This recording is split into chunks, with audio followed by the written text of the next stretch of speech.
என்ன வந்தாலும் நம்புவே என்னை மீட்பரை, யாக்கை விட்டாலும் பின் செல்வே எனது இயேசுவை. அகல ஆழம் உயரமா எவ்வளவு அன்பு கொண்டார், என்ன துன்பங்கள் வந்தாலும் என்னை கைவிட மாட்டார். 52:2 வாசிங்க. ஏசாயா 52:2 வாசிங்க. ஆமா, தூசியை உதறிவிட்டு எழுந்திரு, எருசலேமை விழித்திரு, சிறைப்பட்டு போன சீயோன் குமாரத்தியே. ஆமா, கழுத்தில் உள்ள கட்டுகள். இன்னைக்கு நிறைய பேருக்கு கழுத்துல என்ன இருக்கும்? ஆமா, அடிமைதான கட்டு இல்லையா? நுகத்தடி கட்டு இல்லையா? அடிமைப்பட்டிருப்பாங்க. அப்ப அந்த கட்டுகளிலிருந்து நம்ம விடுதலை பெற வேண்டும். நம்ம சுதந்திரமாக மாற்றுகிறவர், நம்மை விடுதலை கொடுக்கிறவர் ஆண்டவர் மட்டும்தான் இல்லையா? அப்ப அதை கட்டு என்று சொல்லும்போது விக்கிரக ஆராதனை என்ற ஒரு கட்டுக்குள்ள இருப்பாங்க. இன்னைக்கு நிறைய பேர் விக்கிரக ஆராதனை செய்ய மாட்டாங்க, ஆனா விக்கிரகத்தின் அந்த கட்டுகளை அவர்கள் தரித்து கொண்டிருப்பார்கள். அதனால நம்முடைய தேவனாய் கத்து அப்படிப்பட்ட கட்டுகளிலிருந்து நம்ம என்ன பண்ணாரு? அவர் விடுதலை கொடுக்கிற தேவனாய் இருக்கிறார். அவரால் தான் விடுதலை கொடுக்க முடியும். வருத்தப்பட்டு பாரம் சுமக்கிறவர்களே, நீங்கள் எல்லாரும் இடத்துல வாருங்கள், நான் உங்களுக்கு என்ன பண்ணேன்? ஆமா ஆமா, ஆண்டவரால் தான் கொடுக்க முடியும். அவர் தான் விடுதலையின் தேவனாய் இருக்கிறார். அவருடைய நாமம் இல்லாமல் வேறு நாமம் கிடையாது. அவர் நாமம் மட்டும்தான் நம்முடைய பாவ கட்டுகளையும் சாப கட்டுகளையும் நமக்கு விரோதமாக சத்ரு அனுப்புகிற எல்லா கட்டுகளிலிருந்து ஆண்டவர் தான் என்ன பண்ணாரு?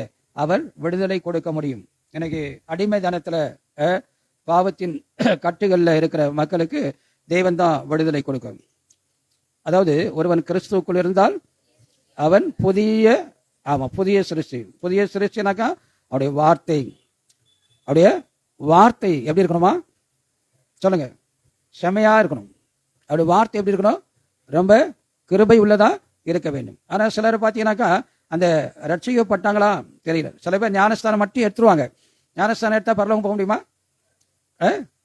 ஞானஸ்தானம் மட்டும் எடுத்து தேவனுடைய வழியில நடக்கலனாக்கா பரலோகம் போக முடியுமா? போக முடியாது. ஆகையினால்தான் இங்க ஆண்டவர் சொன்னார், ஞானஸ்தானம் எடுத்த அப்போஸ்தலருக்கு சொன்னாரு, நான் போறேன், உங்களுக்காக ஒரு ஸ்தலத்தை ஆயத்தம் பண்ண போறேன், நான் திரும்பி வந்து நான் எங்க இருக்கிறோம் அங்க உங்களை அழைத்து கொண்டு போக போறேன்னாரு. அது மாத்திரமல்ல, யோவான் 13ஆம் அதிகாரத்துல அவரிடத்துல அன்பு கூர்ந்தவர்களுக்கு அவர் ஒரு விருந்து வைக்கிறார். அந்த விருந்துல அவர் சில காரியங்களை செய்கிறார். என்ன காரியங்களை செய்கிறார்? ஒவ்வொருவரையும் கால்களை என்ன பண்ணாரு? ஆமா, கால்களை அவர் கழுவுகிறார். பரலோகத்தின் தேவன், உன்னத தேவன், உன்னதமானவர், சர்வலோகத்தையும் உருவாக்கின தேவன், அவர் மனிதனாக இருக்கிறபடியினால ஒவ்வொரு பாதங்களை கழுவிட்டு சொல்லாரு, நான் எப்படி செய்யறனோ அப்படியே நீங்களும் செய்யுங்கள் அப்படின்றார். நான் எப்படி உங்களுக்கு செய்யணும் அப்படியே நீங்க செய்யுங்க. இது எதை காட்டுகிறது?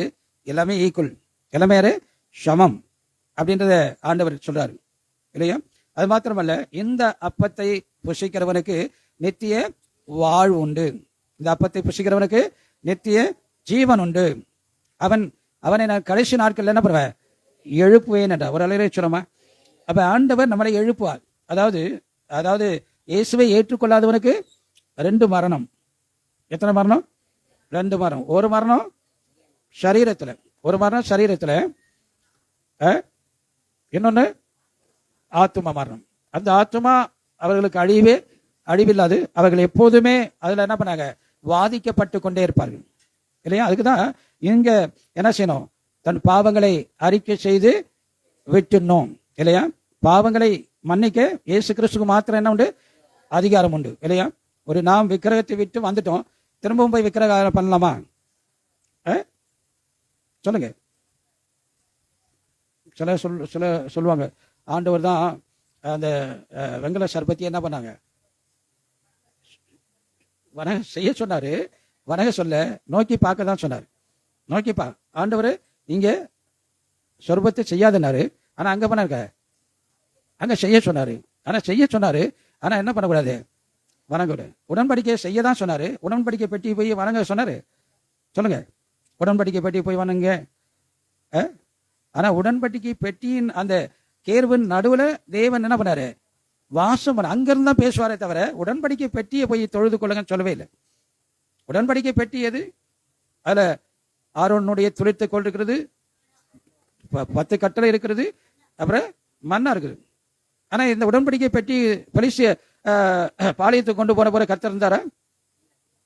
கர்த்தர் இல்ல. கர்த்தர் இல்லாத உடன்படிக்கை பெட்டியை கொண்டு போனாங்க.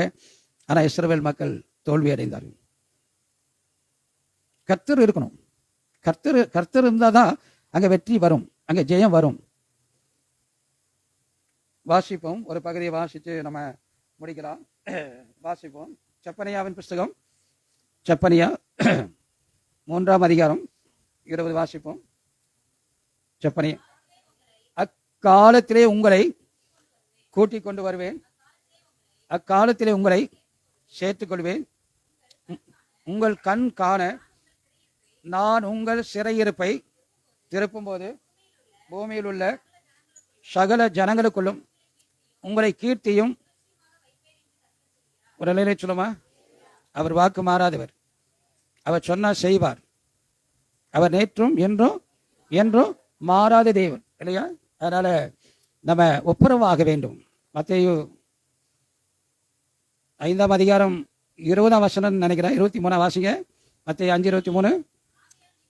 ஆகையால் நீ பலிபீடத்தில் என்று உன் காணிக்கையை செலுத்த வந்து,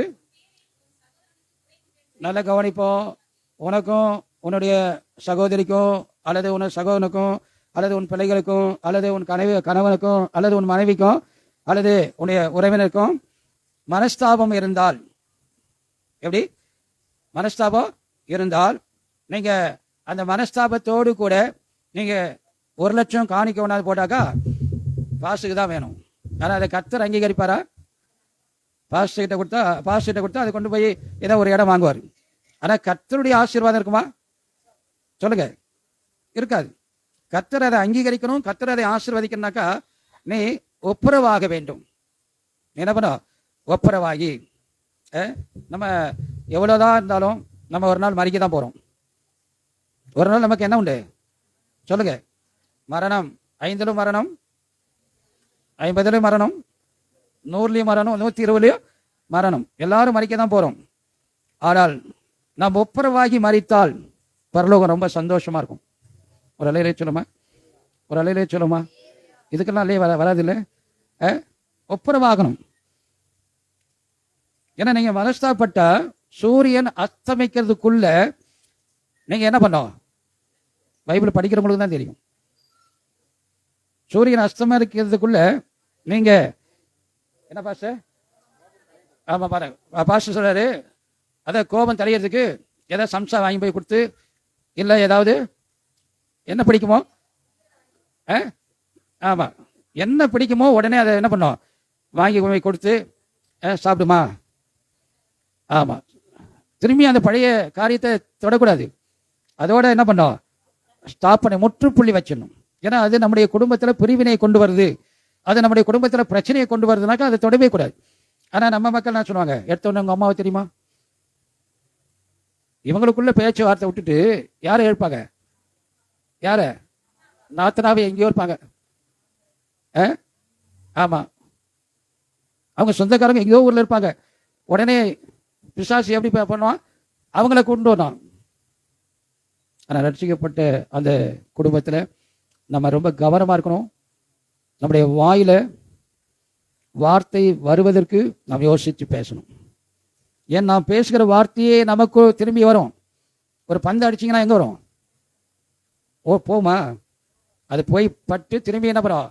ஆமாம், நம்மகிட்ட தான் வரும். அதனால் நாம் பேசுகிற ஒவ்வொரு வார்த்தையும் அது எழுதப்படுகிறது. அந்த வார்த்தை அது அழியாது.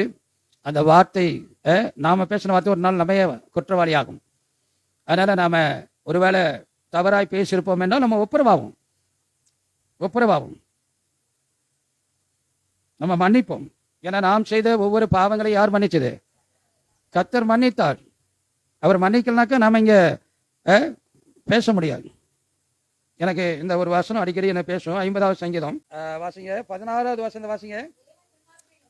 தேவன் துன்மார்க்கனை நோக்கி, யாரை நோக்கி? யாரை நோக்கி?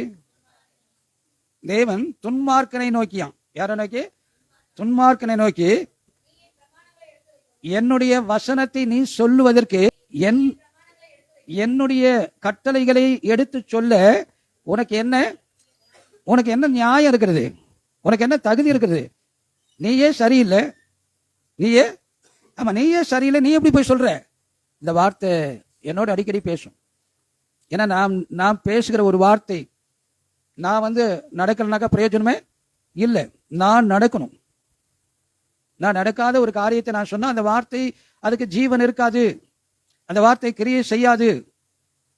ஆகையினால இந்த நாட்களில் நம்பிக்கை இருந்தால், நம்பிக்கையுடைய சிறைகளே, அது இன்னொரு கைதிகளேன்னு சொல்லப்படுது. கைதிகளே, நீங்க ஆண்டவரிடத்தில் திரும்புங்க. அவர் உங்களுக்கு இரட்டிப்பான நன்மையை செய்வார். நாளைக்கு இல்லை, அடுத்த வருஷம் இல்லை, டுடே, இன்றைக்கு செய்வார். எப்ப? நீங்க அந்த அரணுக்குள் திரும்பினால். அந்த அரணுக்குள் திரும்பினால் கர்த்தர் உங்களுக்கு செய்வார். நம்ம எல்லாம் எழுந்திருப்போமா?